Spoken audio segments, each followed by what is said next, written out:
ගෞරවනීය අපේ හාමුදුරුවෝ වහන්සේගෙන් අවසරයි. වේදිකාවේ ඉන්න ප්‍රජාතන්ත්‍රවාදයේ සඳහා වූ ජනතා ව්‍යාපාරී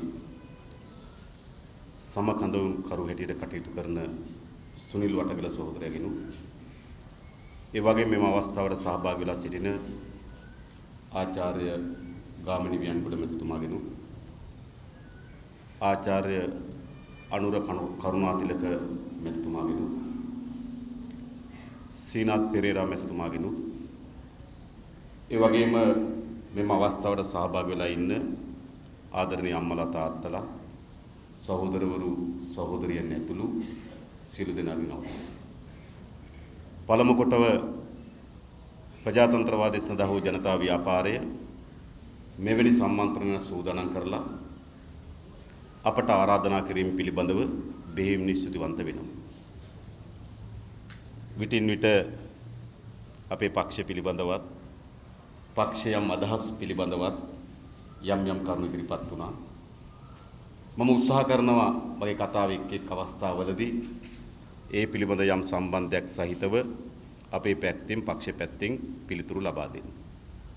ඒ වගේම අපි කල්පනා කරනවා ජනවාරි මාසයේ 8 වෙනිදා අපේ රටේ එතෙක් පැවති රාජපක්ෂ පාලනය බිඳවට්ටන්න මේ රටේ ජනතාව සමත් වුණා. මෑත ඉතිහාසය බැලුවොත් අපි අවස්ථා කීපයක් දකිනවා අපේ රටේ පාලනයන් වෙනස් වෙනවා. 1970 1977 1994 2015 මේක තමයි මෑත ඉතිහාසයේ පාලනයන් වෙනස් වූ අවස්ථා. 1970 පාලනය බිඳවට්ටනකොට ප්‍රධාන සටන් පාඨය බවට පත් වෙලා තිබුණේ හඳෙන් හාල්. ඒ කියන්නේ උදරය පිළිබඳ සටන් පාඨයක්.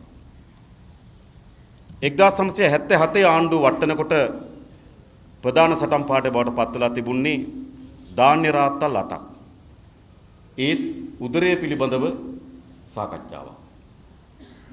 1994 ආණ්ඩුව වට්ටනකොටත් ආණ්ඩු පෙරළියේදීත් සාකච්ඡාවට බඳුන් වෙලා තිබුණේ 3.50ට පාන්. ඒත් උදරය පිළිබඳව. නැවත 2015 පාලනයක් වෙනස් වෙලා නව පාලනයක් ගොඩනගෙනකොට සටන් පාඨය බවට පත් වුණේ මොකක්ද? උදරය නෙවෙයි. ප්‍රජාතන්ත්‍රවාදය, නිදහස, වංචා දූෂිතයන්ට දඬුවම්. මේ තමයි ප්‍රධාන සටන් පාඨ බවට පත් වුණේ. ඒ වගේම මීට පෙර හැම ආණ්ඩුවක්ම බිඳවට්ටනකොට ඒ ආණ්ඩුව බිඳවැටීමට සමත් ප්‍රබල ආණ්ඩු විරෝධී මැතිවරණ ව්‍යාපාරයක් තිබුණා. 1977 දී සිරිමව බණ්ඩාරනායක මැතිණියගේ ආණ්ඩුව බිඳවට්ටනකොට සිරිමව බණ්ඩාරනායක මැතිණියගේ ආණ්ඩුවට එරෙහිව ජේ.ආර්. ජයවර්ධන මහත්මයා ප්‍රමුඛ කොටගත්තු එක්සත් ජාතික පක්ෂයෙන් ප්‍රබල මැතිවරණ ව්‍යාපාරයක් තිබුණා. 1994 දී පැවති එක්සත් ජාතික පක්ෂ ආණ්ඩුව බිඳවට්ටවා ශ්‍රී ලංකා පොදු පෙරමුණු ආණ්ඩුවක් ගොඩනගෙනකොටත් එක්සත් ජාතික පක්ෂ ආණ්ඩුව අභිබවා යන ප්‍රබල මැතිවරණ ව්‍යාපාරයක් තිබුණා චන්ද්‍රිකා කුමාරතුංග මහත්මිය කේන්ද්‍ර කරගෙන. හැබැයි 2015 මැතිවරණේ රාජපක්ෂ පාලනය බිඳවට්ටනකොට ආණ්ඩුවේ මැතිවරණ ව්‍යාපාරය හා සංසන්දනය කරලා බලනකොට ඒ තරම් ප්‍රබල මැතිවරණ ව්‍යාපාරයක් තිබුණෙත් නැහැ. ඒ නිසා මෙහි මැතිවරණ ව්‍යාපාරය ඇතුළත කරලද කාර්යභාරය සීමා සහිත කාර්යභාරයක් බවට පත් වී තිබුණා. ඒ වගේම අනෙක් හැම මැතිවරණයකදීම එහි අපේක්ෂකයා සුවිශේෂී වී තිබුණා. 1994 දී චන්ද්‍රිකා කුමාරතුංග මැතිණිය ඉතාමත් ආකර්ශනීය නායිකාවක් බවට පත් වී තිබුණා. විහාරමාදේවි එහෙම නැත්නම් සාමී දූතිකාව වැනි ලේබල් අලවලා තිබුණා.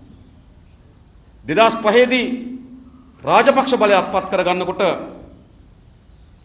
රුහුණු පුත්‍රයෙක් හැටියට ලේබල් අලවලා තිබුණා. හැබැයි 2015 දී ජනාධිපති වර්ණයේදී අපේක්ෂකයාගේ භූමිකාව ප්‍රබල නැහැ. ඒක සත්‍යයක මමයි මේ අපහාසයක් හෝ අඩුතක්සේරුවක් නේ ඒක තමයි සත්‍යය. මොකද මෛත්‍රීපාල සිරිසේන මැතිතුමාට තිබුණ යම් ප්‍රමාණයකට අර නිහතමානී අන්න ඒ වගේ සමාජ සාකච්ඡාවක් විතරයි තිබුණේ. ඊට එරෙහි කඳුරේ හිටපු අපේක්ෂකයා හා සංසන්දනය කරනකොට පුද්ගලිකව ඒ මැතිවරණ ව්‍යාපාරය සඳහා දක්වන දායකත්වය අවමයි. ප්‍රබල මැතිවරණ ව්‍යාපාරයක් තිබුණෙත් නැත්නම් අපේක්ෂකයා සුවිශේෂී වෙලා තිබුණෙත් නැත්නම් උදරය පිළිබඳ සටන් පාට පෙරට අවිලා තිබුණෙත් නැත්නම් ජනවාරි මාසයේ 8 වෙනිදා ආණ්ඩුව වැටෙන්නේ කොහොමද? ලංකා ඉතිහාසයේ පළවෙනි වතාවට ජනතාව ස්වේච්ඡාවෙන් මැතිවරණ ව්‍යාපාරයකට බද්ධ වුණා. මා හිතනවා මේ ඉන්න කවරක හෝ ගෙදරකට මෛත්‍රීපාල මහත්තයාට ඡන්දෙ දෙන්න කියලා පත්‍රිකාවක් ඇවිල්ලා නැහැ. Taman ජීවත් වෙන කොතනක හෝ ගමක මෛත්‍රීපාල මහත්මයා දිනවීම වෙනුවෙන් පෝස්ටරයක් කටවුට් එකක් අවශ්‍ය ප්‍රමාණයෙන් ඇලවිලා නැහැ. දැන් නම් මම දැක්ක ගොඩක් කොළ කොඩි හරි මේ වැටිලා තියෙනවා ඒ කාලේ. එතකොට එහෙනම් මේ මැතිවරණ ව්‍යාපාර ප්‍රබලම සාධකයේ බවට පත් උනේ ස්වේච්ඡාවෙන් ජනතාව. තමන්ගේ අසල්වැසියට කතා කරා. තමන් නියෝජනය කරන ශේෂ්ත්‍රයේ පිරිසට කතා කරා. තමන්ගේ ඥාතීන්ට කතා කරා. තමන්ගේ හිතවතුන්ට කතා කරා. ඒ නිසා මහා ජනතා පෙළගැස්මක් හමුවේ තමයි රාජපක්ෂ පාලනය බිඳ වැටුනේ. මොකද ඒක බිඳ වැට්ටුවේ කියලා කවුරුවත් හිතුවේ නෑ. කවුරුවත් නෙවෙයි රාජපක්ෂ හිතුවෙත් නෑ. රාජපක්ෂ හිතුවනම් අවුරුදු දෙකක් ගෙඩි පිටින් අතේ තියාගෙන ඡන්දෙට ඉදී. අවුරුදු දෙකක් සම්පූර්ණ ඔහු සතුව තිබුණා. මට ඔහු සමග ඡන්ද ප්‍රතිඵල අහපු කෙනෙක් කිව්වා පාන්දර 1 වෙනකන් හිතන් හිටියේ ඡන්ද ප්‍රතිඵල ආපු දවසේ දිනනවා කියලා. නෑ එහි අප්සෙට් වුණාට මේ හරියනවා. එහෙම තමයි හැමදාමත් මේ හරියනවා කිය පාන්දර 1 වෙනකන් පරාද වෙයි කියලා හිතුවේ නෑ. ජනතාවගේ පැත්තෙන් පරාද කළ හැකි කියලා විශ්වාසයක් තිබුණේ නෑ. රාජපක්ෂ හිටපු ජනාධිපතිවරයා පරාද වෙයි කියලා කල්පනා කරේ නෑ. හැබැයි ප්‍රබල ජනතා මතයක් ගොඩ නැගුණා මේ පාලනය වෙනස් කළ යුතුයි කියලා. ඒ කවර සාධක මත පදනම්ද? ඒක තමයි වැදගත්. මේ ජනතා පෙළගැස්ම, මේ ජනතා බලවේගය, ස්වේච්ඡා ජනතා ක්‍රියාකාරීත්වය ප්‍රබලතම එකට බැඳපු හූය බවට පත් උනේ. එකට ගැට ගහපු නූල බවට පත් උනේ ප්‍රජාතන්ත්‍රවාදය, නිදහස, වංචා දූෂිතයන් දඬුවම. මේ තමයි ප්‍රධාන සාධකේ බවට පත්.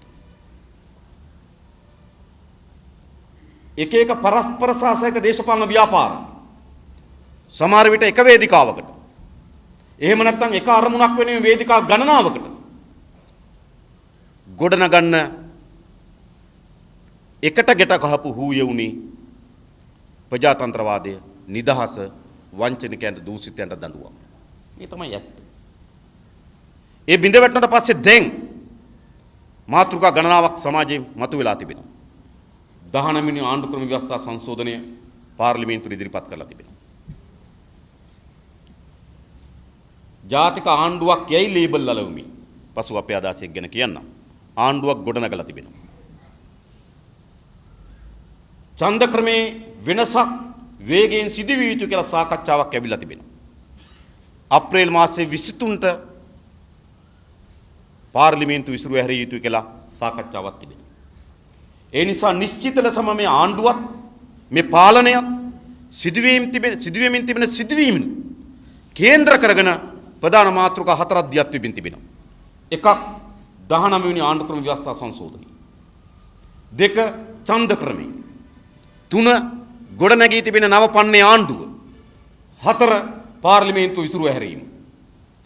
මම හිතනවා මේ එකක්වත් එකින් එක වෙන් කරලා කතා කරන්න පුළුවන් මාතෘකා නෙවෙයි. 19 වෙනි ආණ්ඩු ක්‍රම ව්‍යවස්ථාව හා ගොඩනැගී තිබෙන නව පන්නේ ආණ්ඩුවත්, ඒ වගේම මැතිවරණ ක්‍රමයක්, ඒ වගේම පාර්ලිමේන්තුව විසිරුව හැරීමත් වෙන්කොට වෙනස් කළ නොහැකි තරමේ සමීප සබඳතාවයන් ගණනාවක් දැන් මේක තුල නිර්මාණය වෙලා තිබෙනවා. ඒ නිසා අපි උත්සාහ කරනවා ඒ සමස්තය පිළිබඳව දේශපාලන ව්‍යාපාරයක් හැටියට අපේ අදහසත්, ජනතාව හැටියට අපි හමුවේ තිබෙන අභියෝගයක්, එය ජයග්‍රහණය කිරීම සඳහා අපි අපේ වෙත පැවරී තිබෙන කාර්යභාරයත් පිළිබඳව යම් සැකවින් අදහසක් ඉදිරිපත් කරනවා. 19 වෙනි ආණ්ඩුක්‍රම ව්‍යවස්ථා සංශෝධනය. ඒ කියන්නේ අපේ රටේ ප්‍රජාතන්ත්‍රවාදයට බරපතල ලෙස හානි කරේ මේ විධායක ජනාධිපති ධූරය. මේ ධූරය නිර්මාණය කරපු දවසේ සිට අපේ රටේ ප්‍රජාතන්ත්‍රවාදයට අපේ රටේ යහපැවැත්මට ප්‍රබල හානි කර තත්වයක් මේ විධායක ජනාධිපති ධූරය නිර්මාණය කරා. එනිසා ප්‍රජාතන්ත්‍රවාදයේ පිළිබඳව අවස්ථාවන් ව්‍යුහයන් නීතිමය තත්ත්වයන් අපි පුළුල් කරගන්නව නම් විධායක ජනාධිපති ක්‍රමය අහෝසි කළ යුතුමයි. ඉන්තොර කුඩා සංශෝධන වලින් ප්‍රජාතන්ත්‍රවාදී ව්‍යුහයනුත් ශක්තිමත් කරගත හැකි වේවි කියලා අපි කිසිසේත්ම විශ්වාස කරන්නේ. මේ අහෝසි කළ යුතු තනතුරක්. ඒක රටටත් ජනතාවටත් කර තිබෙන ව්‍යසනය අතිමහත්.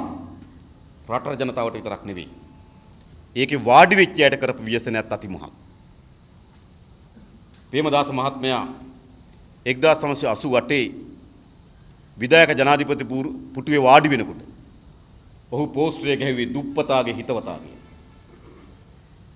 හැබැයි ඔහු අභාවාචක සිදුවීමකදී පාරේ මිය දෙනකොට බොහෝ මන්සන්දිවල කිරිබත් තිව්වා. ජනාධිපති පුටුවේ වාඩි වෙනකොට දුප්පතාගේ හිතවතා ජනාධිපතිකම කරලා මිය දෙනකොට ජනතාව හන්දියක් ගානේ කිරිබත් තිව්වා. හොඳද නරකද කෙනෙක් වෙනම එකක්. හැබැයි සිද්ධ වුණේ. චන්ද්‍රිකා කුමාරතුංග මැතිණිය මේ පුටුවේ වාඩි වෙනකොට ස්වාමී දූතිකාව විහාර මහා දේවිය ඒ පුටුවෙන් බහිනකොට චෞර රැජින මේ පුටුව මහින්ද මහත්තයා මේ පුටුවේ වාඩි වෙනකොට ගිරවාපත්තුවේ ඉපදුණු කුරහන් සාටකේ දාගත්තු කුරහන් තලප ගිලින වෙල් ලිපනැල්ලේ ඇවිදින ගැමියා බැහැලා යනකොට හොර දෙටුවා මේ තනතුර. එනිසා මේ විධායක ජනාධිපති ක්‍රමය කියන තනතුර ක්‍රමය හානි කරලා තියෙන රටට සමාජයට විතරක් නෙවෙයි ඒකේ වාඩි වෙච්ච පුද්ගලයාටත් මේ තනතුර හානි කරලා තිබෙනවා. ඒ විතරක් නෙවෙයි. මේ පුටුවේ පහුගිය 5 වතාවෙම වාඩි වුණ කට්ටිය මේක අහෝසි කරනවා කියලා තමයි වාඩි වුනේ. චන්ද්‍රිකා කුමාරතුංග මැතිණිය 94 මේ පුටුවේ වාඩි වුණේ විධායක ජනාධිපති ක්‍රමය අහෝසි කරනවා කියලා. චන්ද්‍රිකා කුමාරතුංග 1999 දී මේ පුටුවේ වාඩි වුණේ විධායක ජනාධිපති ක්‍රමය අහෝසි කරනවා කියලා. 2005 දී මහින්ද රාජපක්ෂ මේ පුටුවේ වාඩි වුණේ විධායක ජනාධිපති ක්‍රමය අහෝසි කරනවා කියලා. 2010 දී මහින්ද රාජපක්ෂ මේ පුටුවේ වාඩි වුණේ විධායක ජනාධිපති ක්‍රමය අහෝසි කරනවා කියලා. මෛත්‍රීපාල සිරිසේන 2015 දී මේ පුටුවේ වාඩි වුණේ විධායක ජනාධිපති ක්‍රමය අහෝසි කරනවා කියලා. එනිසා පහුගිය 5 වතාවෙම මේ පුටුවේ වාඩි වෙච්චි 3 දෙනා වාඩි වුණේ වතාවල් 5ක් වුණාට ඒ හැම වතාවෙම කිව්වේ මේ විධායක ජනාධිපති ක්‍රමය අහෝසි කරනවා කියලා. එහෙනම් අය මේක හොඳද නරකද කියලා කිර මැන බලන්න අවශ්‍යතාවයක් නැහැ. අපි මේ රටේ ජීවත් වෙලා තිබෙනවා. මේ රට මේ විධායක ජනාධිපතිවරු අපේ රට කරලා තිබෙන විනය හිණය අපේ අත්දැකීම් වලින් අපි විඳලා තිබෙනවා. අපේ ජීවිත වලින් අපි අත්දැකලා තිබෙනවා.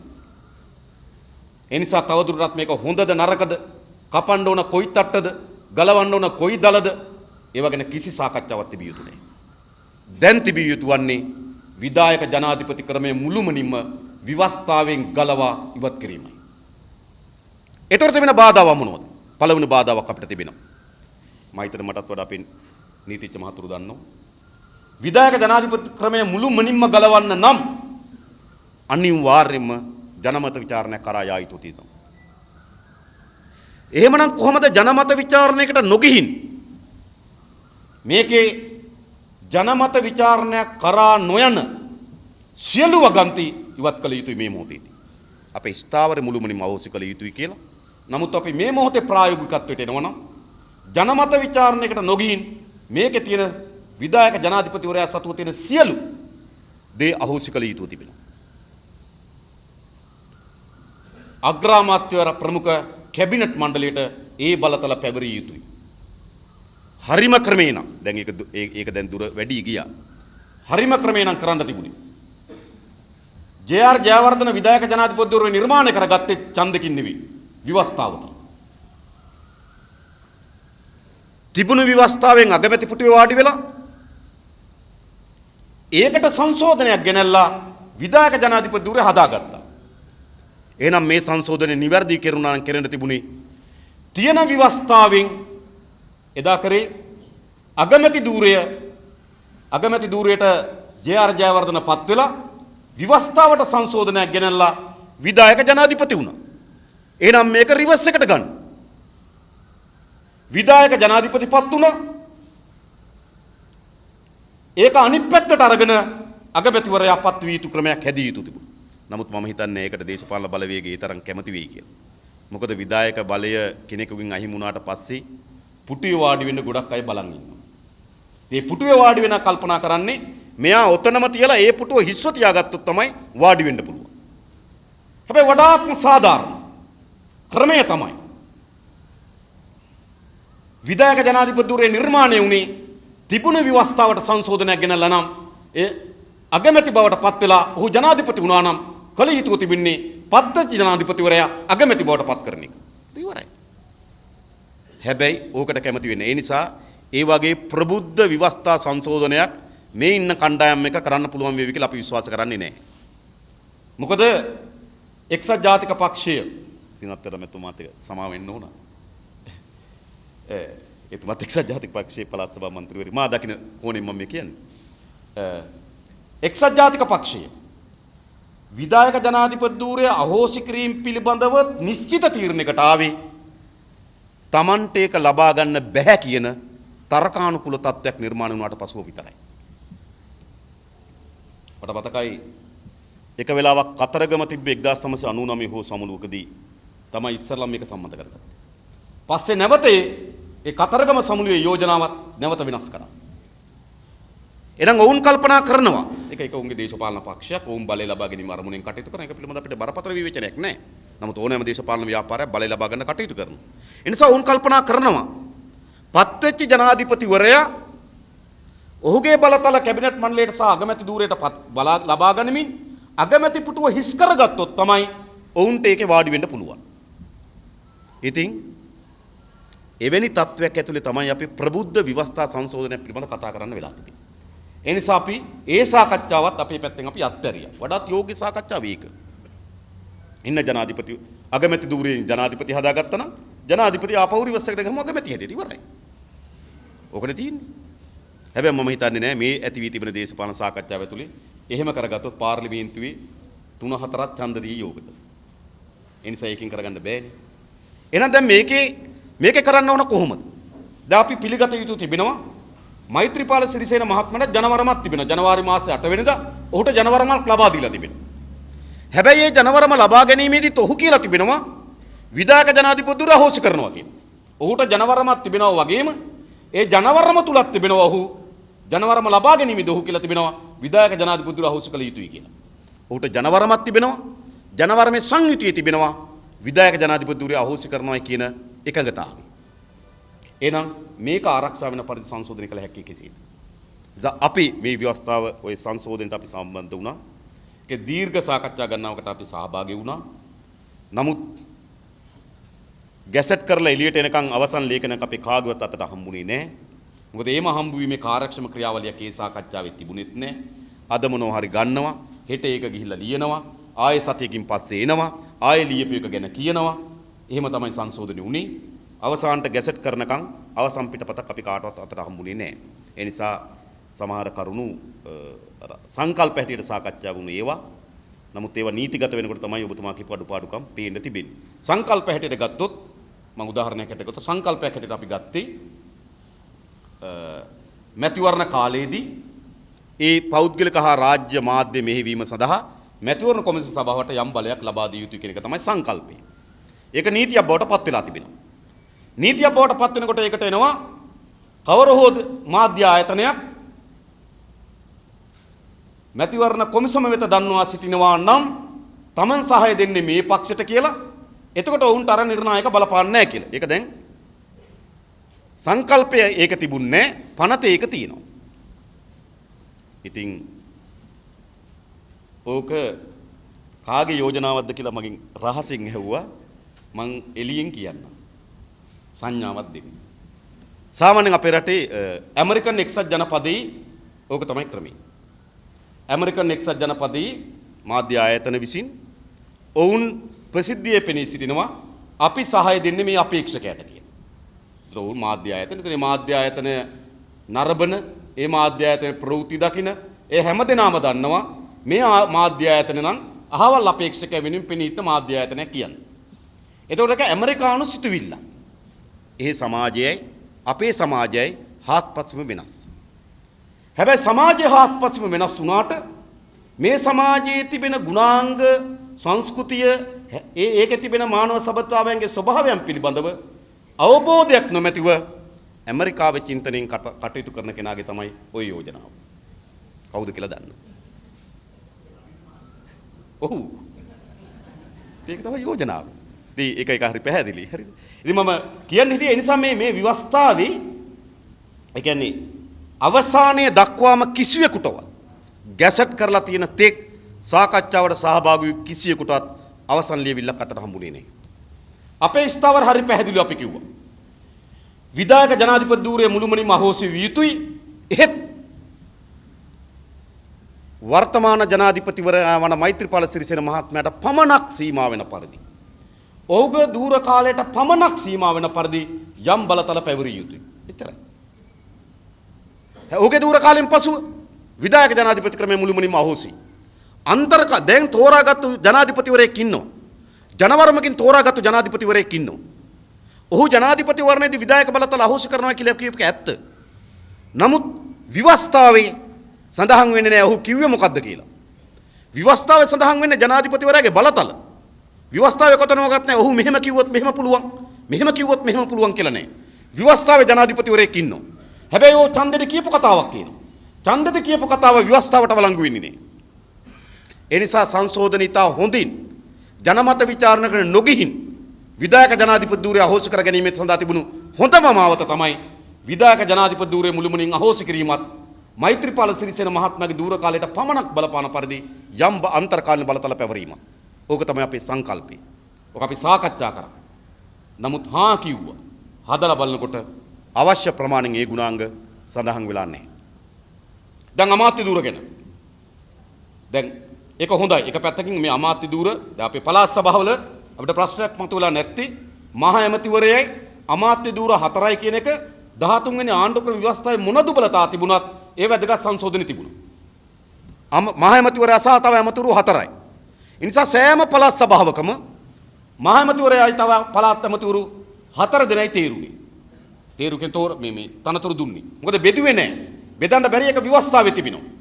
ඒ නිසා මේ රටේ විශාල සාකච්ඡාවක් තිබුණා ආණ්ඩුක්‍රම ව්‍යවස්ථාවට අමාත්‍ය ධූර සහ නියෝජ්‍ය අමාත්‍ය ධූර ගන්න ඇතුල් කරන්න ඕන කියලා.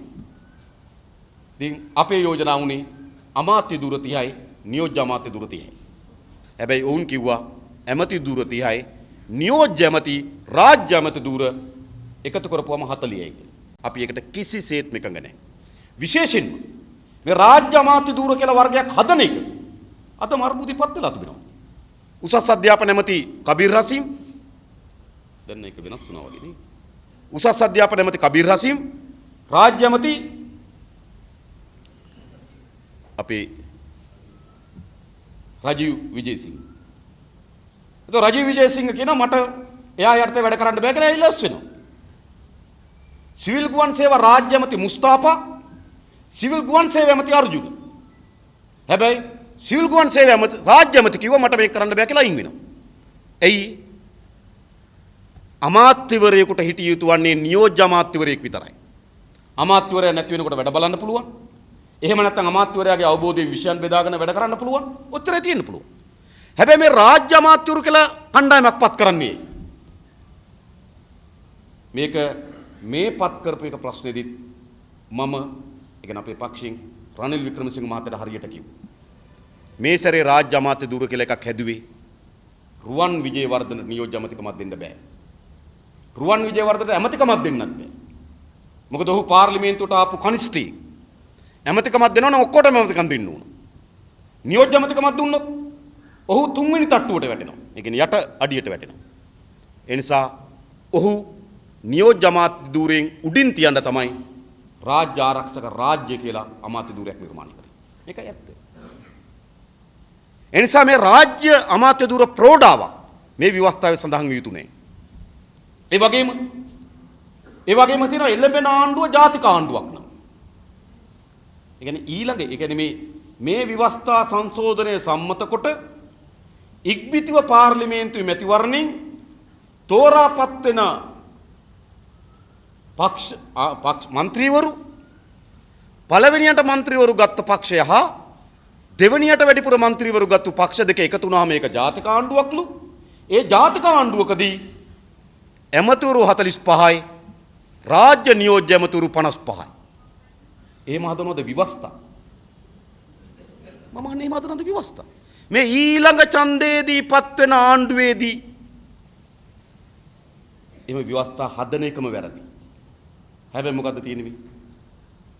දැන් සූත්‍රයක් හදනවා ඊළඟ සැරේ බලය ගන්නේ කොහොමද කියලා. දැන් තිබෙන තත්ත්වය අනුව ඊළඟ සැරේ බලය තනි පක්ෂයට ගන්න තියෙන ඉඩ කඩ අඩුයි. ඒ වගේම දැන් ඇති වී තිබෙන සංයුතිය අනුව ජනාධිපතිවරයා ශ්‍රී ලංකාවේ වීම, UNP අගමැතිවරයා වීම මේ ඔක්කොටම සතුටු වෙ හැකි ආණ්ඩුවක් හදන්න නම් මේ දෙක එකතු වෙන්න ඕන. දෙක එකතු කරන්න බෑ.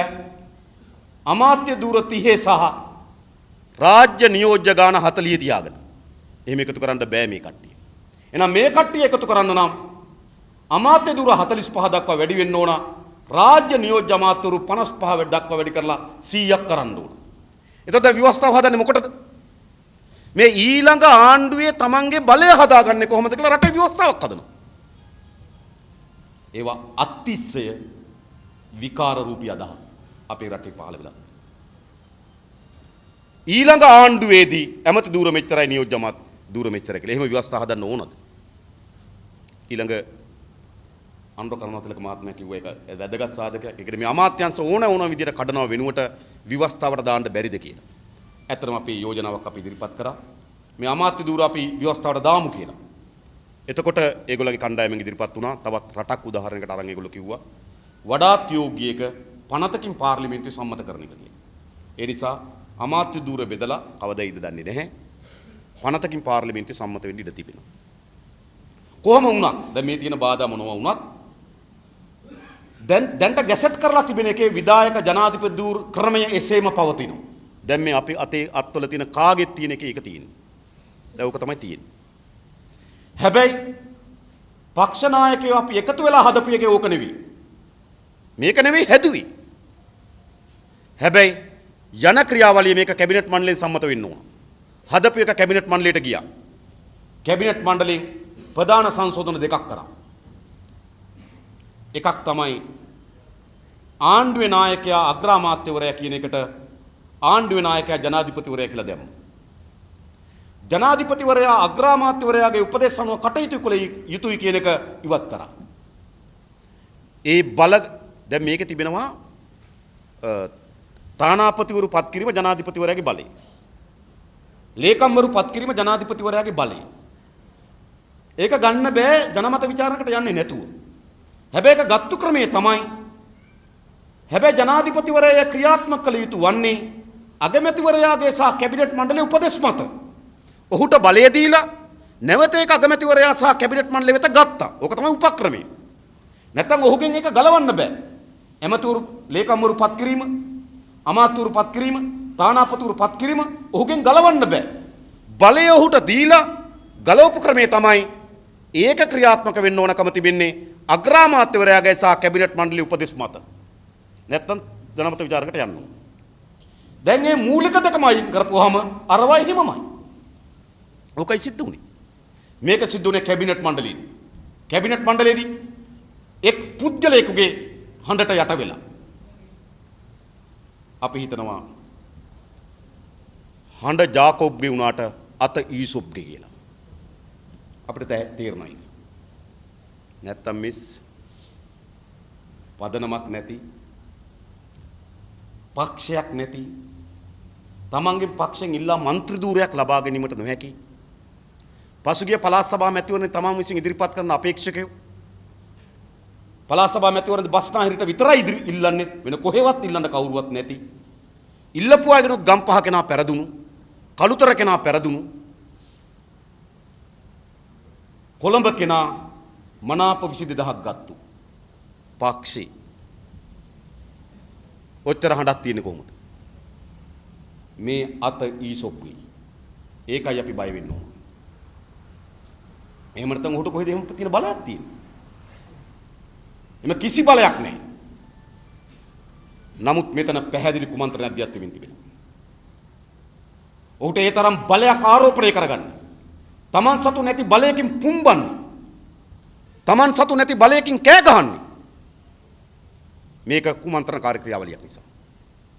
ඒ නිසා අපි තාමත් ඉක්මන් වෙන්නේ නැහැ අත කාගේද කියලා කියන්න. අපි බලමු තව දවස් 2-3ක් ඇතුළත අත කාගේද කියලා අපිට දැනගන්න පුළුවන්. මේ අත මෛත්‍රීපාලගේ අත නෙවෙයි නම් රටට හොඳයි. ඒතර මට දැනට කියන්න තියෙනවා. නැත්තම් කොහොමද මේ බලයක් එන්නේ? මුළු කැබිනට් මණ්ඩලයම යට කරන්න තනි පුද්ගලයෙකුට. මොකද්ද තියෙන ඡන්ද පදනම? මොකද්ද තියෙන ජනතා පදනම? ඒ හයිය තමයි එතනින් ප්‍රකාශයටපත් වෙමින් තිබෙන්නේ. ඔහු පමණක් නම් මේක ගණන් ගන්නවත් එපා. කවුද ගණන් ගන්නේ? 17 වෙනි ආණ්ඩුක්‍රම ව්‍යවස්ථා සංශෝධනය අඩුපාඩුකම් මැද්දේ හරි අපේ රටේ ප්‍රජාතන්ත්‍රවාදී ස්ථාපිත කිරීමෙන් යහපතක් වුණා. අත ඉස්සපු නැති එකම කෙනා. රටේ මහා ව්‍යසනයක් බවට පත් කරන ලද 18 වෙනි සංශෝධනය සම්මත කරගත්තු වෙලාවේ පූස් පැටව් වගේ අත උස්සපු කට්ටිය අද කෑ ගහන්නේ කොහොමද? මොකද්ද මේ බලය? මේ මෛත්‍රීපාල මහත්මයාගේ බලයද කියලා අපි හොයලා බලන්න. ඒක නෙවෙයි නම් අපිට මේක ගණන් මම දැක්ක අපේ වියන්ගොඩ මහත්මයා මේක ටිකක් වැඩිපුර කිව්වා. ඔහු පමණක් නම් ඔහුගේ පක්ෂය පමණක් නම් ගණන් ගන්නවත් එපා. කතා කරන්න කාලය යවන්නවත් එපා. හැබැයි අපි හොයාගන්න ඕන ඒ අත කාගේද කියලා. මොකද මේ පැත්තෙන් ඒක ක්‍රියාත්මක කරන තව පැත්තකින් තව කුමන්ත්‍රණයක් දියත් වෙමින් තිබෙනවා. නිමල් සිරිපාල සිල්ල මහත්මයා. ඔහු කියන මේ 19 වෙනි ආණ්ඩුක්‍රම ව්‍යවස්ථා සංශෝධනය සම්මත කරන්න නම් ඡන්ද ක්‍රමයක් එකට ගේන්න ඕන. 3-2 බලයක් තියාගෙන අවුරුදු ගණනාවක් රට පාලනය කරනවා. ඡන්ද ක්‍රමය ගැන හාන් කවිසයක් කතා කරේනේ. එක වචනයක් කතා කරේනේ. හිටිය සිරිපාලට ඡන්ද ක්‍රමයක් මතක් වෙන්නේ මොකද්ද? සිරිපාල මහත්මයාට විතරක් නෙමෙයි මා දැක්කා රාජසේනත් මහත්මයා කියනවා ඔහු මේක වඩාත් ප්‍රජාතාන්ත්‍රික ලෙස කියනවා. අලුත් ආසන ඡන්ද ක්‍රමයක් ආවොත් මම බේරුවල කොහොමත් පරදිනවා. මගේ മന്ത്രി ධූරේ නැති වුණත් මම මේකට කැමතිලු. පට්ටපල් බොරු. බේරුවල බහුව ආසනයක්. පෙරදුනක් දිනනවා. ඔක ඇත්ත. දැන් රටට පෙන්වන්නේ මොකද්ද මේ? ඡන්ද ක්‍රමය සඳහා තිබෙන මාර උනන්දුවක්. තමන්ගේ മന്ത്രി ධූරය අහිමි වුණත් බේරුවල කොහොමත් දිනන්න බෑ. බේරුවල දිනන්න බැරි වුණත් මම ගෙදර ඉඳ ලෑස්ති മന്ത്രി ධූරය අත්තරලා මේ රාජිත කියන කතාව. ගෙදර ඉඳ ලෑස්ති මම മന്ത്രി ධූරය අත්තරලා මේ ඡන්ද ක්‍රමය වෙනස් කරන්න ඕන කියලා කියනවා. කට්ටිය හිතනවා මේ තරම් ප්‍රගතිශීලී මේ පාර්ලිමේන්තුවේ නැති වෙති කියලා. බලනකොට බේරුවල බහුව ආසනයක් හරිද? ඉතින් කොහොමත් മന്ത്രി ආසන ක්‍රමයට આવත් හැමදාම മന്ത്രി 1 2 දෙන්නම යනවා. උත්තරේ නේ. මදක නිමල් සිරිපාල මහත්මයා. ඔහු බේරුවල ආසනේ පරාදයි. සමාවෙන්න බදුල්ල ආසනේ පරාදයි. ඔහු කියනවා මේ ඊළඟ ඡන්දෙදි මම ගෙදර ඉන්න පුළුවන්. හැබැයි මොකද කරන්නේ? ආසන ටික අඩු කරනවා. අඩු කරනකොට වියලුවේ ශ්‍රී ලංකාවයකට බර ඡන්ද ටික එකතු කරලා ආසනේ හදනවා. ඕකයි. හරිද? මේ අපි දන්න මේගොල්ලෝ මේ ඒ කියන්නේ බදුල්ලේ තියෙන ආසන ප්‍රමාණය අනිවාර්යයෙන්ම අඩු වෙනවා.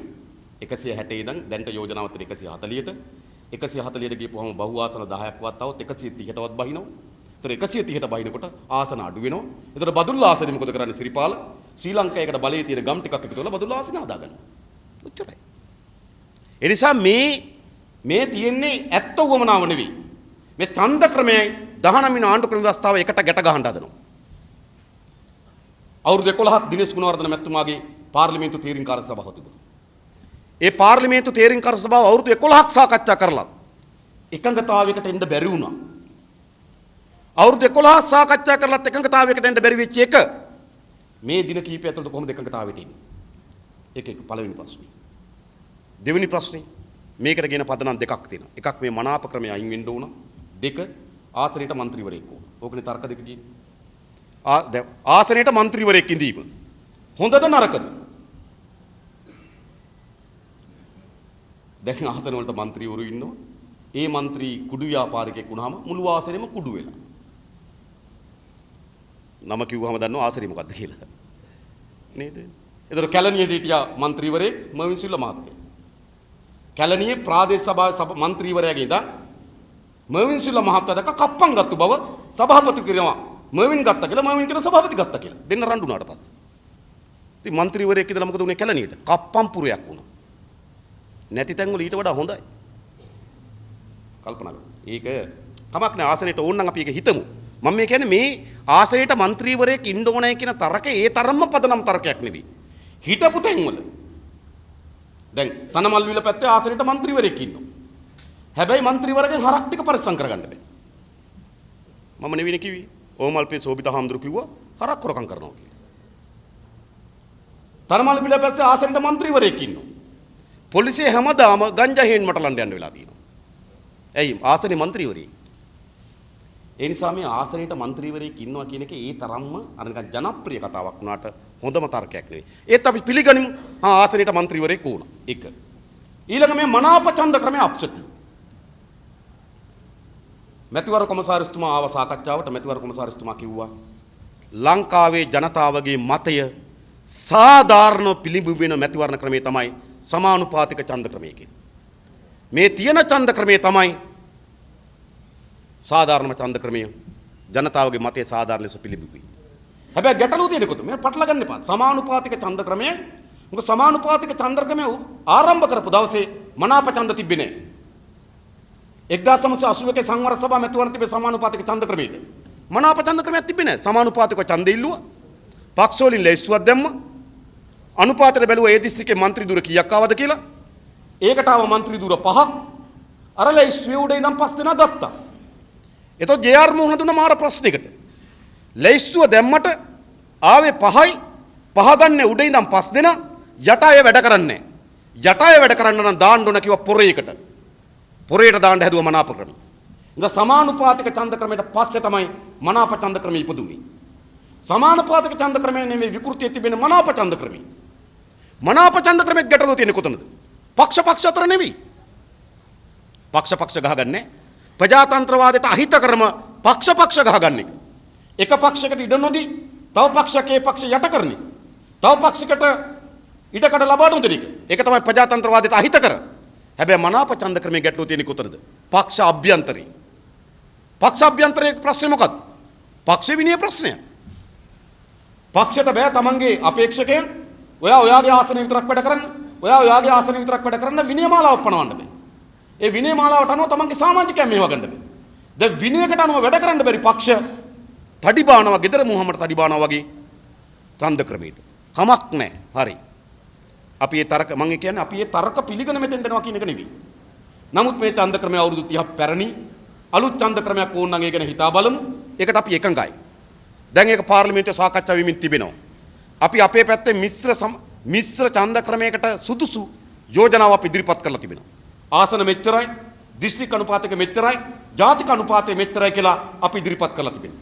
ඔය ඡන්ද ක්‍රමය වෙනස් කිරීම අවශ්‍යම නම් අන්න අපි තාමත් පැහැදිලිව මේ රටේ ජනතාවගේ මතය සාධාරණ ලෙස පාර්ලිමේන්තුව තුළ පිළිඹු වෙන ජනතාවගේ කැමැත්තේ කැඩපතක් බවට පාර්ලිමේන්තුව පත් වෙන ඡන්ද ක්‍රමයක් අපි ඉදිරිපත් කරා. ඒ ඡන්ද ක්‍රමය වෙනස් කරලා ඒක හිත සම්මත කරගන්න පුළුවන්. හැබැයි තමන්ගේ බලය හැදෙන්නේ කොහොමද? බලය තහවුරු වෙන්නේ කොහොමද කියලා දැන් ඡන්ද ක්‍රමය හෙට්ටු කරමින් තිබෙනවා. ඒ වගේම වැදගත් කාරණයක් මැතිවර කොමසාරිස්තුමා කිව්වා. ලෝකේ කිසිම තැනක ඡන්ද ක්‍රමයක් වෙනස් කරාට පස්සේ අවුරුද්දකට පෙර ඡන්දයක් තියලා නැහැ. ඡන්ද ක්‍රමයක් අලුතෙන් හදපු හැම තැනකම ඡන්ද තියලා තියෙන අවුරුද්දකින් පස්සේ. ඇයි? ඡන්ද ක්‍රමයකදී ජනතාවට සාධාරණ අයිතියක් තිබෙනවා. තමන්ගේ ඡන්දෙට බලයක් ලැබෙන්නේ කොහොමද කියලා තේරුම් ගන්න. තමන්ගේ ඡන්දෙට කොහොමද බලයක් ලැබෙන්නේ? තමන් කතරේ ගහපුවම කොහොමද ලැබෙන්නේ? දැන් මේ ක්‍රමය හරි පැහැදිලිනේ. අවුරුදු ගණනාවක් තිස්සේ වැඩ ඡන්ද දීලා ජනතාවට දෙන තමන් කතරේ ගහපුවම කොටෙන් එකක් එයිද? ලොකුම කොටෙන් එයිද? දෙකක් විතර ගන්න මෙච්චර වුණා අදහසක් තියෙනවා. එකපාර අලුත් ඡන්ද ක්‍රමයක් දාන්න. ජනතාවට අදහසක් නැහැ තමන් පාවිච්චි කරන ඡන්දේ මොන ආකාරයෙන්ද බලය බවට පත් වෙන්නේ. තමන්ගේ ඡන්දයට මොනතරම් වටිනාකමක් ලැබෙනවද කියන ජනතාවට අවබෝධයක්. මේ සමානුපාතික ඡන්ද ක්‍රමයේ ජනතාවට ඒත්තු ගන්නන කොච්චර කාලයක් ගියාද? කොච්චර කාලයක් ගියාද? සමාජ අධ්‍යයන 8 පන්ති ඉඳන් දාලා උගන්වලා ඡන්ද ක්‍රමයක් ගැන වැඩමුළු තියලා ජනතාවට දැනුවත් කරලා තමයි ඡන්ද ක්‍රමයක් වෙනස් කරලා ඒ ඡන්දෙන් ඡන්දයකට ගියේ. දැන් 23ට පෙර ඡන්ද ක්‍රමය සම්මත කරලා 20 වෙනිදා අලුත් ඡන්ද ක්‍රමයට ඡන්දට එනවා. එහෙම කරන්න පුළුවන්ද? එහෙම කරන්න කිසිසේත්ම බෑ. ඒ නිසා අපි ඒකෙදී ඉන්න හරි ස්ථාවරයක. අපි පුළුවන් නම් 23ට පෙර ඡන්ද ක්‍රමය සම්මත කරගන්න. හැබැයි ඊළඟ මේ ඡන්දෙට අලුත් ඡන්ද ක්‍රමයෙන් යන්න බෑ මොනවා කරත්. යනවන යන්න තියෙන ඊළඟ ඡන්දෙට තමයි අලුත් ඡන්ද ක්‍රමය.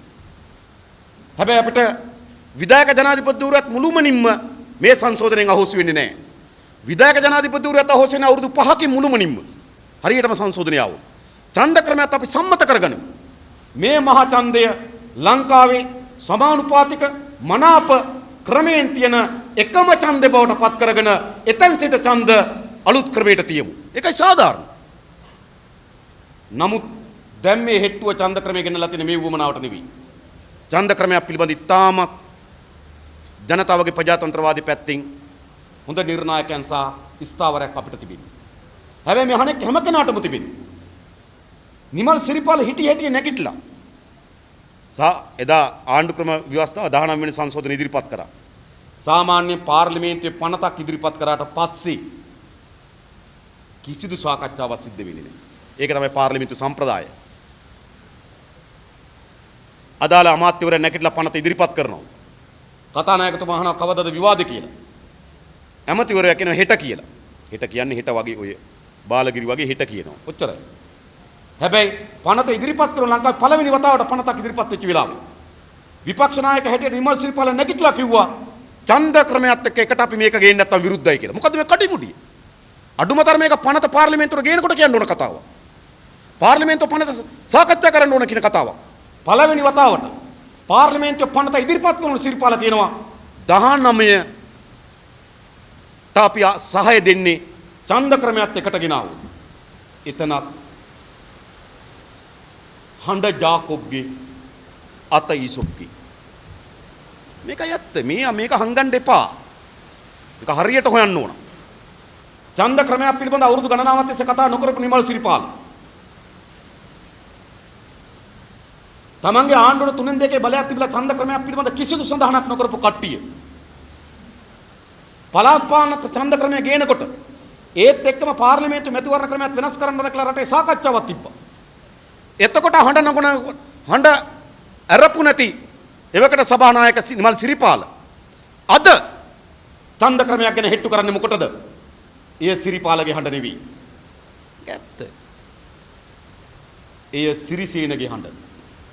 තේරුම් ගන්න. එනිසා මේකේ කුමන්ත්‍රණය දියත් වෙන්නේ උඩින්මයි මේ කුමන්ත්‍රණය දියත් වෙන්නේ. එහෙම නැත්නම් ඔහු කියන්න ඕන. ඒකයි මම කියන්නේ. අපිට සාධාරණ සැකයක් තිබෙනවා.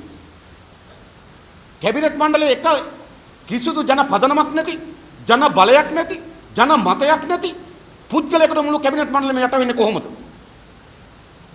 මැතිවරණ ක්‍රමයක් පිළිබඳ සාකච්ඡාවට සහභාගී නොවුණු, මැතිවරණ ක්‍රමයක් පිළිබඳ වුවමනාවක් නොතිබුණු නිමල් සිරිපාලට එකපාර ඡන්ද ක්‍රමයක් මේකට කේවල කරන්න හේතු කරගන්නේ කොහොමද? එය පිටුපස මෛත්‍රීපාල සිරිසේන මහත්තයා නැත්තම් ඒක කියන්න ඕන මෛත්‍රීපාල මහත්තයා. ඒක කියන්න ඕන ඔහු. අන්න එතකොට තමයි ඔහු මුලසුන දරන විධායක සභාවේ ඉන්නවද නැද්ද කියලා තීරණයක් ගන්න වෙන්නේ. ඒක අපි අවසන් තීරණයක් කරන්නේ නැහැ. හැබැයි මේ ටික අපිට හරියට පැහැදිලි කරගන්න ඕනේ. කුමන්ත්‍රණ කරුවන් මුලසුනේ සිට සාකච්ඡා කරන්න ජනතා විමුක්ති පෙරමුණ කිසිසේත්ම සූදානම් නැහැ. අපි කියන්නේ කුමන්ත්‍රණ කරුවන් ගැන රටට කියන එක. කුමන්ත්‍රණය රටට කියන එක අපේ වගකීම කියලා අපි හිතනවා. මේ විදිහටම සමහර මේටත් වඩා උච්ච ස්වරයෙන් අපි එළඹෙන විධායක සභාවේදී ප්‍රශ්න කරනවා. ඒක විතරක් නෙවෙයිම අපි විධායක සභාවේ සහභාගී වුණ මෛත්‍රීපාල මහත්මයාගෙන් ප්‍රශ්නයක් කරා. අපි හරියට ඉන්ඩෝන ස්ථාවරයන් තේරුම් ගන්න. දැන් මේ වංචා දූෂණ වලට දඬුවම් දෙන්න ඕන කියලා අදහසක් තිබෙනවා.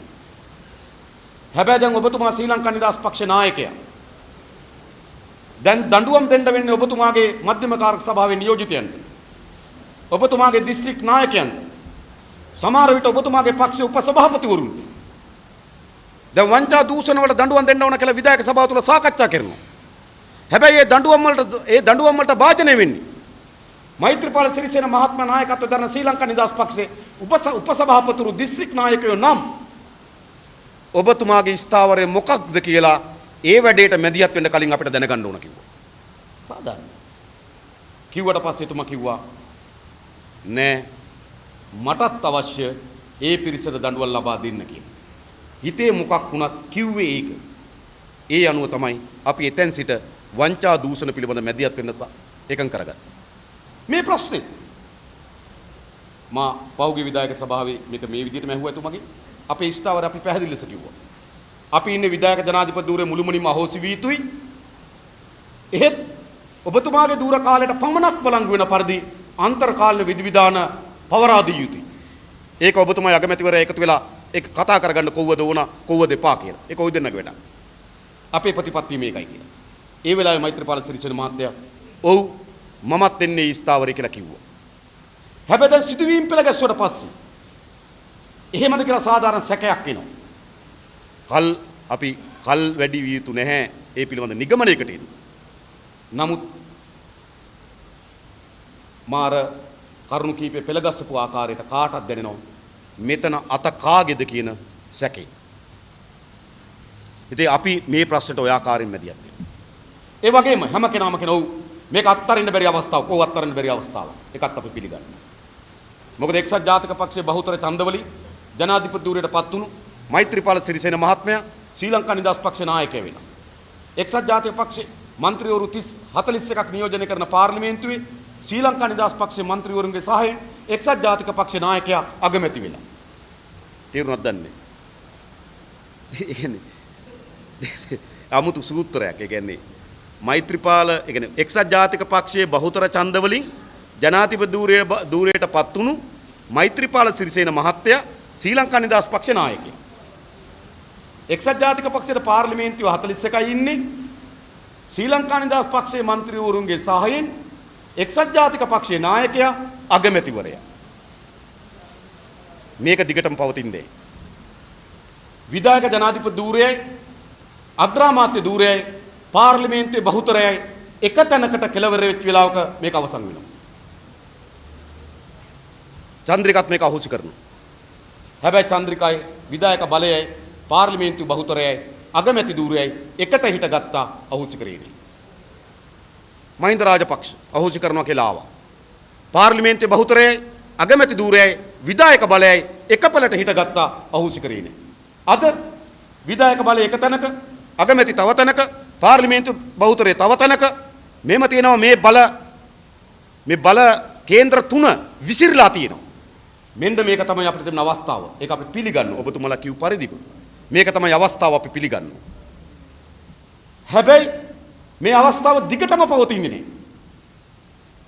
සමහර අය හිතනවා මේක අප්‍රේල් මාසේ 23 නෑ අප්‍රේල් මාසේ 23න් එහා යන්නේ මේ අවස්ථාව මග ඇරලා විතරයි. මේක මේ විදියටම අප්‍රේල් මාසේ 23න් එහා යන්න බෑ. කොහොමද මේ ආණ්ඩුවක් කියන්නේ? අද ප්‍රශ්නයක් තිබෙනවා.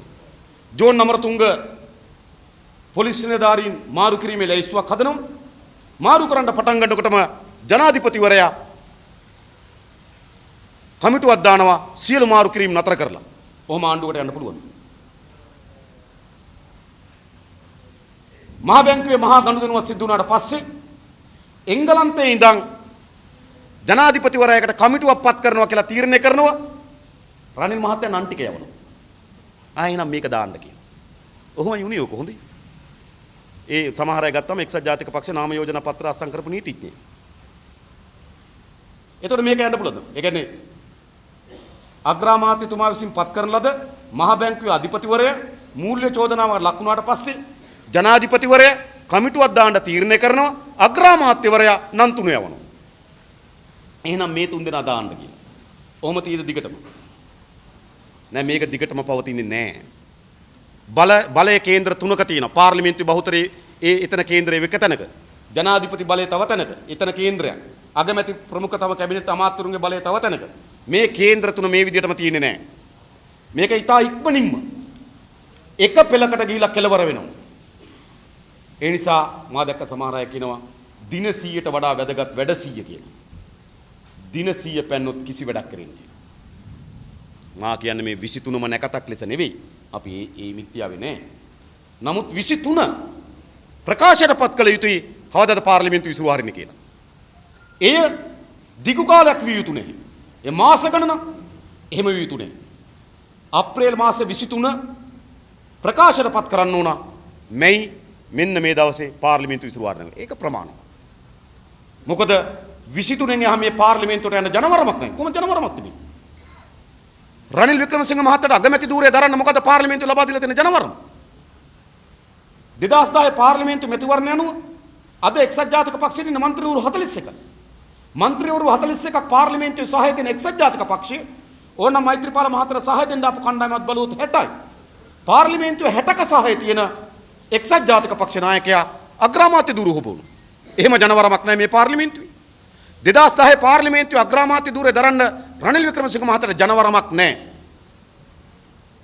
ඒ නිසා මේ පාර්ලිමේන්තුවේ තවදුරටත් අගමැති ධූරය දරමින් ඉස්සරහට යන්න රනිල් මහත්තයාට අයිතියක් නැහැ. හැබැයි මම දැක්කා ඔහුත් එක තැන කිව්වා ඒක. ඔහු කිව්වා ඔහුට ඔක්සිජන් දීලා තියෙන්නේ දින 100කට විතරයි කියලා. කිව්වනේ. ඒ කියන්නේ අර ඡන්ද කාලේ මෛත්‍රීපාල මහත්තයා කිව්වනේ දිනුවට පස්සේ අගමැති කරනවා කියලා. ඔන්න ඔය කුලම් පාර. ඒ ඔක්සිජන් පාර විතරයි. වෙනක මුකුත් නැහැ. මෙම පාර්ලිමේන්තුවක ආණ්ඩුව හදන්න දෙන්න ඕන.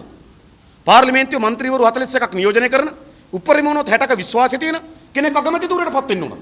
ඒ නිසා මේ පාර්ලිමේන්තුව මේ විදිහට තවදුරටත් ඉස්සරහට යන අයිතියක් නැහැ. ඒ විතරක් නෙවෙයි. ජනවාරි මාස 8 වෙනිදා ප්‍රතික්ෂේප වුණේ මොකද්ද? රාජපක්ෂ මහත්තයා විතරක් නෙවෙයි. සාමාන්‍යයෙන් ගත්තොත් ජනවාරි මාස 8 වෙනිදා රාජපක්ෂ මහත්තයා ප්‍රතික්ෂේප වුණේ අඩුවේ. ඇයි? මීට කලින් හැම ආණ්ඩුවකම අපි දැක්කා. ජේ.ආර් මහත්තයාගේ ආණ්ඩුවේදී ආණ්ඩුවට වඩා වැඩියෙන් බැන්නේ ජේ.ආර් මහත්තයාට. ප්‍රේමදාස මහත්තයාගේ ආණ්ඩුවේදී ආණ්ඩුවට වඩා වැඩියෙන් බැන්නේ ප්‍රේමදාස මහත්තයාට. චන්ද්‍රිකා කුමාරතුංග මැතිණියගේ ආණ්ඩුවේදී ආණ්ඩුවට වඩා වැඩියෙන් බැන්නේ චන්ද්‍රිකා මැතිණියට. අර අවුරුද්දකේ රනිල් වික්‍රමසිංහ මහත්තයාගේ ආණ්ඩුවේදී ආණ්ඩුවට වඩා වැඩියෙන් බැන්නේ රනිල් මහත්තයා. ආණ්ඩුවට බැන්නේ නැති තරම් එක. ඒ නිසා පැවති හැම ආණ්ඩුවකම ආණ්ඩුවට වඩා බැන්නේ නායකයාට. හැබැයි මේ ආණ්ඩුවේ මේ තිබ්බු ආණ්ඩුවේ ආණ්ඩුවට බයිනවා මහින්ද මහත්තයා හොඳයි කියනවා. ඒතර හොඳයි කියන කෙනා පරාද කරනවා. එහෙනම් බැනපු අය ඒ පරාදය අනුව දෙගුණකින් පරාද වෙන්න ඕනේ. එයි මහින්ද රාජපක්ෂ මහත්මයාත් ආණ්ඩුවට වඩා අඩු විවේචනයක් තිබුණේ මහින්ද මහත්තයාට. හැබැයි මහින්ද මහත්තයා ජනතාව ප්‍රතික්ෂේප කරනවා. ඒ ආණ්ඩුව දෙගුණකින් ප්‍රතික්ෂේප කරලා තිනවා ජනතාව. ඒක තමයි ජනවාරි මාස 8 වෙනිදා ජනතාවගේ මතය. හැබැයි මේ ප්‍රතික්ෂේප කරපු අයට අමාත්‍ය දුර දෙන්න ජනවරමක් නැහැ. ජනවාරි මාස 8 වෙනිදා ප්‍රතික්ෂේප කරේ මහින්ද රාජපක්ෂ මහත්තයා විතරක් නෙවෙයි. එස්.පී. දිසානායකලා, පවිත්‍ර දේවි වන්‍යාරච්චිලා, ඩිලාන් පෙරේරලා මේගොල්ලෝ ඔක්කොම ප්‍රතික්ෂේප කරා ජනවාරි මාස 8 වෙනිදා. දැන් කොහොමද ඒගොල්ලෝ ආණ්ඩුව කොටස් කරුවම් බවට පත් වෙන්නේ? ඒ නිසා එහෙම ආණ්ඩුවක් හදාගෙන 23න් එහා දිගු කාලයක් යන්න දෙන්න ඕන. ජනතාව විසින් ජනවාරි මාස 8 වෙනිදා ප්‍රතික්ෂේප කරන අය අමාත්‍ය දුර තනතුරු දීලා ආණ්ඩුවක්. ඇත්තට මේක ජාතික ආණ්ඩුවක් නෙවෙයි. මේක හවුල් ආණ්ඩුවක්. එම හවුල් ආණ්ඩුවක් හදාගෙන යන්න ජනවරමක් නැහැ ජනවාරි මාස 8 වෙනිදා. ඒ නිසා මේ පාර්ලිමේන්තුව අප්‍රේල් මාසයේ 23 විසිරුව හැරිය යුතුමයි. එතකොට වෙන ප්‍රශ්නයක්. ඉතින් සහෝදර මේ වැදගත් සංශෝධන ටික බැරි වෙයි. 23ට කලින් බැරි වුණොත් බෑ. ඒක ඇත්ත. ඊළඟ ජනතාවට කියලා කියන්න. අපේ යෝජනාව තිබුණේ මේකට 3න් 2 ලබා ගැනීම පාර්ලිමේන්තුව ඔලුගෙඩි සෙල්ලම නෙමෙයි. පාර්ලිමේන්තුවේ හෙට මෙහෙට මාරු කරන ඔලුගෙඩි සෙල්ලම නෙමෙයි 3න් 2 ගන්න ඕන. මේ විවස්ථා සංශෝධන ඉතාමත් බලගතු ලෙස ජනතාවට ප්‍රජාතාන්ත්‍රිකකරණය කිරීම සඳහා රට ප්‍රජාතාන්ත්‍රිකකරණය කිරීම සඳහා බලගතු යෝජනා තියෙනවා කියලා රටේ සංවාදයක් පටන් ගන්න තිබ්බා. රටේ ජනතාවගේ පෙරමුණක් හදලා ඒ ජනතා පෙරමුණ හරහා තමයි පාර්ලිමේන්තුවට බලපෑම් කරන්න සිදු වුනේ. හැබැයි මේ අයගේ ඇතුළෙම තිබුණේ පාර්ලිමේන්තුව ඇතුළේ ඔලුගෙඩි සෙල්ලම ගැන තමයි ඔළුවෙම තියෙන්නේ. ඒ ඉත්තු ටික මාරු කරන්නේ කොහොමද කියන එක ඔළුවේ. ඇත්තටම සිදුුනේ ජනතා පෙරපුමක් හදන්න. 18ට අත උස්සනකොට පූස් පැටව වගේ හිටපු කට්ටිය. කැසිනෝ පනතට අත උස්සනකොට පූස් පැටව වගේ හිටපු කට්ටිය. ශ්‍රීරාණි බණ්ඩාරනායක දරප හරනකොට පූස් පැටව වගේ හිටපු කට්ටිය. 19 වෙනි සංශෝධනයට ගොරවන්නේ කොහොමද? ජනතාව එක ප්‍රශ්න කරන්න ඕනේ නැද්ද? ඒ නිසා මේ සංශෝධනය පිළිබඳ පුළුල් සාකච්ඡාවක් අපි දිගින් දිගට මේක පෙන්වා දුන්නා. පාර්ලිමේන්තුවේ සෙල්ලමම තිබුණාවයි. ඒක කරගන්න පුළුවන් විදිහට කරගමු.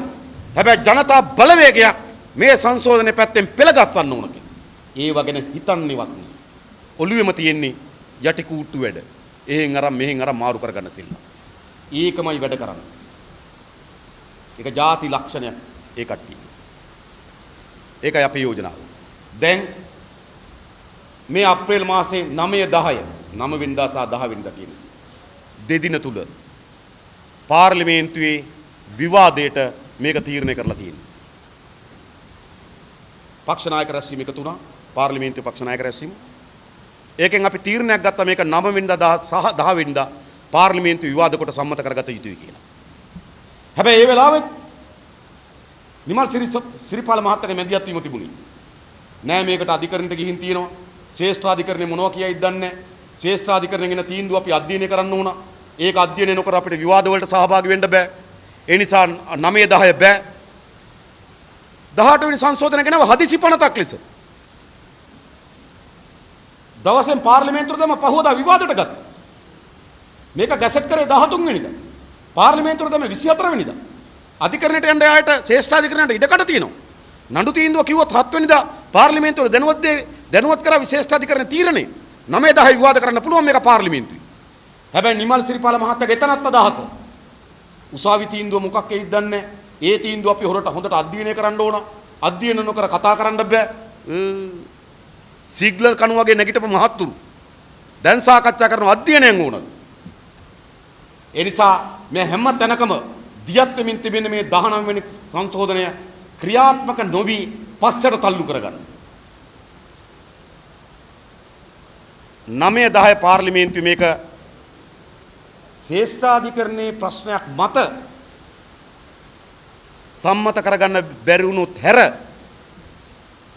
වෙන විදියකට මේකට සම්මත කරගන්න බැරි වුණොත් ආයේ කවදාවත් බෑ. අපි යථාර්ථයට යන්න ඕන. 9 10 න්‍යාය පත්‍රයට දාලා තිබෙනවා. ශ්‍රේෂ්ඨාධිකරණයෙන් නඩු තීරණ දෙන්න යම් කාලයක් ඉල්ලුවොත් එදාට ගන්න බැරි වේවි. හැබැයි ශ්‍රේෂ්ඨාධිකරණයේ තීරණ ඉක්මනින් ආවොත් 9 10 අරගෙන 10 වෙනිදා රැය මේක සම්මත කරගන්න පුළුවන්. ඒක සම්මත කරගන්න බැරි වෙනවා. ශ්‍රේෂ්ඨාධිකරණයේ මැදිහත් වීමකින් තොරව 10 වෙනිදා මේක පාර්ලිමේන්තුවේ සම්මත කරගන්න බෑ කියලා කියන්නේ ආයේ කවදාවත් බෑ. ඒ බෑ කියලා කියන්නේ කුමන්ත්‍රණයක ප්‍රතිඵලයක්. කුමන්ත්‍රණ කරු වෙන්නේ 10 වෙනිදා බෑ 23 පුළුවන් කියන්න නෙවෙයි. 10 වෙනිදා බෑ මෙයක පුළුවන් කියන්න නෙවෙයි. කුමන්ත්‍රණය දියත් වෙලා තිබෙන්නේ මේ දින 4ක් 5ක ගැටලුවකට නෙවෙයි. කුමන්ත්‍රණය දියත් වෙලා තිබෙන්නේ බලය අත්තරින්න තියෙන අකමැත්ත. ඒතර තමයි කුමන්ත්‍රණයේ මූලය. කුමන්ත්‍රණය දියත් වෙලා තිබෙන්නේ මේ නිකන් අවුරුදු කාලේ නොනගත කාලේ හරිනේ. එතකොට අපිට පුළුවන් නොනගතේ පැනලා මේක පුළුවන්. ඒ නිසා මේක දිනවකවානු වල ප්‍රශ්නයක් මත නෙවෙයි කුමන්ත්‍රණය දියත් වෙමින් තිබෙන්නේ. බලය අත්තරින්න තියෙන අකමැත්ත මත තමයි කුමන්ත්‍රණය දියත් වෙමින් තිබෙන්නේ. 10 වෙනිදා බලය අත්තරින්නේ නැත්නම් ඊට පස්සේ කොහොමවත් අත්තරින්නේ. ඒක ඇත්ත. ඒ නිසා 23ට පෙර මේ සම්මත කරගැනීමේ හැකියාව තිබෙනවා. ඒ වගේම තොරතුරු දැනගැනීමේ පනත අපි පහුගියදා විධායක සභාවේදී ඇහුවා. පනත ඉදිරිපත් කරා. දැන් මේ 26 වෙනිදා අද පාර්ලිමේන්තු උපදේශකාර සභාව කැඳවනවා කිව්වා. කැඳවලා උපදේශකාර සභාවට දානවා කියලා කිව්වා. අප්‍රේල් මාසේ සම්මත කරගන්නවා කිව්වා. පාර්ලිමේන්තුවේ ජනමාධ්‍ය උපදේශකාර සභාව කැඳෙව්වේ නැහැ. මම විටින් විට අගමැතිවරයාගෙන් ඇහුවා. ඇයි මේක කැඳවන්නේ නැත්තේ කියලා. මං ගයන්තර කියන්නම්. උත්තරයි. මම මේ විවෘතව කියන සිදුවෙන දේ. තවත් අපි පැහැදිලිව කියන මේවා දියත් වෙන විදිහ. නිසා අපි උත්සාහයක් දරනවා. 23 වෙනිදාට පෙර සකස් කොට තිබෙන තොරතුරු දැනගැනීමේ පනතත් පාර්ලිමේන්තුවට ගෙනල්ලා සම්මත කරගන්න. ඒ වගේම 23 වෙනිදාට පෙර ඡන්ද ක්‍රමයක් පිළිබඳ අපිට එකඟතාවයකට එන්න පුළුවන් නම් අපි ලෑස්ති එකඟතාවයකට එන්න. අපි මේ ඡන්ද ක්‍රමය මහා අපරාධයක් ලෙස සලකන්නේ නැහැ. නමුත් අපරාධයක් ලෙස සලකන බොහෝ අය ඉන්න නිසා අපි ඒකට අහුම්කම් දෙන්න ඕන දේශපාලන ව්‍යාපාරයක් ඇටියෙ. ඔවුන් කියනවා නම් ආසනයට മന്ത്രിවරයෙක් ඕන කියලා. අපි ඒක අර විදිහටම කිව්වට හරියන්නේ ඒක ජනතාවගේ කැමැත්ත නම් දේශපාලන ව්‍යාපාරයෙන් ඒකට ඉඩ දෙන්න ඕනේ. ඒ අනුව ආසනයට മന്ത്രി ධූරයක් නියම වෙන දිස්ත්‍රික් අනුපාත ක්‍රමයක් තිබෙන ජාතික අනුපාතයක් තීරණය වෙන ලැයිස්තුවක් තිබෙන ඡන්ද ක්‍රමයක් සකස් වෙනවා නම් ජනතා විමුක්ති පෙරමුණේ අපි ඒකට එකඟයි 23 වෙනිදාට පෙර එක සම්මත කරලා දෙන්නත් එක. හැබැයි අපි එකක් එකඟ නැහැ මේ ඡන්දෙට එහෙම යන්න බෑ.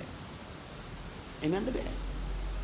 එක මේ ඔය ඡන්ද ක්‍රමයකදී මම කලින් කිව්ව පරිදිම ජනතාවට තමන්ගේ ඡන්දෙට බලයක් ලැබෙන්නේ කොහොමද කියලා දැනගන්න සාධාරණ අයිතියක් තියෙනවා. ඡන්ද ක්‍රමය සම්මත කරලා හිටපු ගමන් ඒ ඡන්ද ක්‍රමයට ඡන්දයක් දානවා. එහෙම කොහොමද ඡන්ද කරන්නේ? ඒකයි මෙතුණු කොමසාරිස්තුමා පෙන්වා දුන්න ලෝකේ කොහෙවත් ඡන්ද ක්‍රමයක් සම්මත වෙලා අවුරුද්දකින් එහා පැත්තේ මිසක්කා මෙහා පැත්තේ ඡන්ද තියලා නැහැ. ඒ නිසා මේ ගොඩනැගෙමින් තිබෙන 19 වෙනි සංශෝධනය පිළිබඳව ඡන්ද ක්‍රමය පිළිබඳව මේ ගොඩනැගිලා තිබෙන හවුල් ආණ්ඩුව පිළිබඳව අප්‍රේල් මාස 23 වෙනිදා පාර්ලිමේන්තුව විසිරුවා හැරිය යුතුයි හෝ ඒ ආසන්න දිනයක් අප්‍රේල් මාස 23 ප්‍රකාශ කළ යුතුයි කියන ස්ථාවරය තමයි ජනතා විමුක්ති පෙරමුණේ. ඉන් පෙරට කරගන්න යන කවරක්වත් නෙවෙයි. අපේ රටේ ප්‍රජාතන්ත්‍රවාදය ජනවාරි මාස 8 වෙනිදා ජනවරම. අපි කාටවත් තමන්ගේ දේශපාලන වමනාවන් අනුව දැන් ඇමතිකම් ගත්තා හිතන්න පුළුවන් මේ ඇමතිකම තව අවුරුද්දක් හිටියොත් හොඳයි කියලා. මම දැක්කා ඊයේ සාජිත් ප්‍රේමදාස මහත්තයා කලින් කීකේ හිටියා දින 100ක් ඇතුළත ගෙවල් ලක්ෂ 50ක් හදනවා කියලා. මම දැක්කා ඊයේ කියනවා ආපහු අවුරුද්ද ඉවර වෙන්න කලින් ගෙවල් ලක්ෂ 50ක් හදනවා. සජිත් මහත්තයා කල්පනා කරන්න පුළුවන් දින 100ක් ඇතුළත ගෙවල් ලක්ෂ 50ක් හදනවා කියලා. ලක්ෂ 50ක් නෙවෙයි 50000 සමානයි. ගෙවල් 50000ක් හදනවා කියලා කිව්වා දින 100 ඇතුළත. ඒ ගෙවල් 50000 මට දින 100 ඇතුළත හදාගන්න බැරි වුණා. ඒ නිසා මේ අවුරුද්ද ඉවරනකම් මම දින 100 ඇතුණට මට කමක් නැහැ. මොකද මගේ ගෙවල් ටික හදලා ඉවර වෙන්න ඕන. ඒතකොට එයාගේ තියෙන මේ ගෙවල් පිළිබඳ ප්‍රශ්නය. ඒතර අපි එහෙම නෙවෙයි ප්‍රශ්නේ දකින්නේ. සමහර කෙනෙක් හිතන්න පුළුවන් තමන් වංචා දූෂණ වලට හුල් වෙලා තිබෙනවා. තමන් ආණ්ඩුවේ කොටස් කරුවන් බවට පත් වුණොත් තමන්ගේ ෆයිල් ලැබෙන්නේ නැහැ. මම දැක්කා තලතා අතුකෝරළ මහත්මිය ප්‍රසිද්ධ ප්‍රකාශයක් කරා විදේශ සේවා නියුක්ති කාර්යාංශයේ වියදම් පිළිබඳව. එහි භක්ති ගීතය හදන්න ලක්ෂ 50කට වඩා වියදම් කරලා තියෙනවා. භක්ති ගීතය හදන්න. නේද? හරිද? එතකොට මොකද්ද? අවුරුදු 30කට ලක්ෂ 75ක් වියදම් කරලා. ප්‍රචාරක වැඩ කටයුතු මිලියන 600කට අධික මුදලක් වියදම් කරලා. තලතා දේවි මේක කිව්වා. එතකොට ඒ කියනකොට මුළුමනින්ම වග කියන්න ඕනේ හිටපු ඇමතිවරයා. ඩිලාන් පෙරරා. ඩිලාන් පෙරරා ඇමති ධූරයක් ගත්තා. දැන් තලතා දේවිය මොකද්ද කියන්නේ? ඇය දැන් කියනවා මේ ගනුදෙනු එසේ සිදු වුණාට ඇමතිවරයාගේ සබඳතාවයක් නොමැති බව තමයි පේන්නේ කියලා. හරි. ඉතින් මේගොල්ලෝ කල්පනා කරනවා මේ කාලේ මෙහිම ඇදෙන්න. ඒතර ඒකට හොඳයි. ඒ නිසා අපි පාර්ලිමේන්තුව ඉසුරු හැරිය යුතුයි කියලා කියන ඉතා නිශ්චිත අදහසකට මේ 2010 ජනතාව දීපු ජනවරම අද මේ පාර්ලිමේන්තුව නියෝජනය කරන්නේ නැහැ. අද මේ පාර්ලිමේන්තුව විකෘතියක්. අද මේ පාර්ලිමේන්තුව බලන්න එක්සත් ශ්‍රී ලංකා නිදහස් පක්ෂ උපසභාපති රාජිත සේනාරත්න ඇමතිවරේ ශ්‍රී ලංකා නිදහස් පක්ෂ උපසභාපති පියසේන ගමගේ අමාත්‍යවරේ ශ්‍රී ලංකා නිදහස් පක්ෂ භාණ්ඩාගාරික ඇමතිවරේ ශ්‍රී ලංකා නිදහස් පක්ෂ මාධ්‍ය ප්‍රකාශක ඇමතිවරේ ශ්‍රී ලංකා නිදහස් පක්ෂ ජ්‍යෙෂ්ඨ උපසභාපති විපක්ෂ නායකවරේ එහෙම වෙනවා. අපේ පාර්ලිමේන්තුවේ තිබෙනවා 23 දෙක යටතේ කියලා ප්‍රකාශ කරන අවස්ථාව. විපක්ෂ නායකවරයාට පක්ෂ නායකවරුන්ටත් ජාතික වැදගත්කමක යුතු ප්‍රශ්නයක් රජයෙන් අහන්න පුළුවන්. එතකොට මොකද කරන්නේ? නිමල් සිරිපාල සිල්වා මහත්මයා ජාතික වැදගත්කමක යුතු ප්‍රශ්නයක් දීවර ශේෂ්ත්‍රයේ ඇතිවෙච්ච ගැටලුවක් නිමල් සිරිපාල සිල්වා මහත්මයා පාර්ලිමේන්තුවේ ප්‍රශ්න කරනවා. ශ්‍රී ලංකා නිදහස් පක්ෂ ජ්‍යෙෂ්ඨ උපසභාපති දීවර ඇමති ශ්‍රී ලංකා නිදහස් පක්ෂයේ උපසභාපති මහින්ද අමරවීර මහත්තයා උත්තර දෙනවා. ඒක ශ්‍රී ලංකා නිදහස් පක්ෂ මධ්‍යම කාර්ය සභාවේ කරගන්න පුළුවන්. ඒකට පාර්ලිමේන්තුව කොහොමද? ඒ උපසභාපති ජ්‍යෙෂ්ඨ උපසභාපති ප්‍රශ්න අහනවා. ජ්‍යෙෂ්ඨ උපසභාපති උත්තර දෙනවා. ඒක ශ්‍රී ලංකා නිදහස් පක්ෂ මධ්‍යම කාර්ය සභාවට. මේක පාර්ලිමේන්තුව. දැන් පාර්ලිමේන්තුව මොකද්ද මේ කළේ? සෙල්ලම් ගෙදර වගේ. කට්ටිය එකතු වුණා. ඕගොල්ලෝ ඇමතිවරු, අපි විපක්ෂ නායකවරු බෙදාගත්තා. අර පොඩි කාලේ අපි සෙල්ලම් ගෙදර හදනව නේද? ඕගොල්ලෝ ගුරුවරු, අපි ළමයි ඔයා උගන්වන්න මම ඔළුව වනන්න ඔයා කෝටුවක් අතර ගන්න මම එක්සර්සයිස් පොත අතර ගන්න ඔයා හිටගෙන ඉන්න මම වාඩි වෙලා ඉන්න සෙල්ලම් ගෙදර පාසල දැන් සෙල්ලම් ගෙදර වගේ පාර්ලිමේන්තුවක් තියෙනවා. කට්ටිය එකතු වෙනවා. ඔයා ඇමති ධූරය ගන්න, මම විපක්ෂ නායක ධූරය ගන්න. ඔයා ඇමති ධූරය ගන්න, මම විපක්ෂ ප්‍රධාන සංවිධායක ධූරය ගන්න. මෙහෙම පාර්ලිමේන්තුව තියෙන්න පුළුවන්. මේක විකෘතියක්. අපේ පාර්ලිමේන්තුවේ මොකක් වුණත් മന്ത്രി ධූර කොච්චර අඩු වුණත් විපක්ෂයට තමයි විපක්ෂ නායක ධූරය හිමුනේ. ඒක දැන් මේ සංශෝධනය අනුව අර මේ විවස්ථාදායක සභාව පත් කරන්නේ කොහොමද? අගමැතිවරයාගේ සහ විපක්ෂ නායකවරයාගේ එකගතාවය. කොහොමද දැන් මේ සංශෝධනයේ සම්මත වුණොත් මේ 23 වෙනිදාට කලින් විවස්ථාදායක සභාව පත් කරනවා. විවස්ථාදායක සභාව පත් කරන්නේ අගමැතිවරයාගේ සහ විපක්ෂ නායකවරයාගේ එකගතාවය. දැන් අගමැතිවරයාත් ආණ්ඩුවේ විපක්ෂ නායකවරයාත් ආණ්ඩුවේ. ඒ කට්ටිය ආණ්ඩුවේ. දැන් මොකද්ද මේ වෙලා තිබෙන්නේ? මේ බලගත් සංශෝධනයේ සම්මත වුණා. ආණ්ඩුවේ දෙන්නෙක් එකතු වෙලා තමයි විවස්ථාදායක සභාව පත් කරන්නේ. මේ විවස්ථාවේ මේ සංශෝධන ගේනකොට අගමැතිවරයා සහ විපක්ෂ නායකවරයා එකතු වෙලා විවස්ථාදායක සභාව පත් කළ යුතුයි කියලා යෝජනාව එනකොට එතන ගැබ්බ තිබෙනවා. අගමැතිවරයා ප්‍රධාන පක්ෂයේ, විපක්ෂ නායකවරයා ඊළඟ පක්ෂයේ කියන එක ගැබ් වෙලා තිබෙනවා. ඒක සඳහන් වෙලා නැති වුණා. හැබැයි මේකේ මොකද්ද වෙන්නේ? දෙන්නම ආණ්ඩුවේ ඉඳන් විවස්ථාදායක සභාව පත් කරනවා.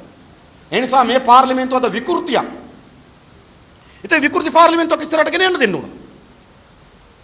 ජනවරමකදී පාර්ලිමේන්තුවක් ඉස්සරහට ගෙන යන්න දෙන්න පුළුවන්.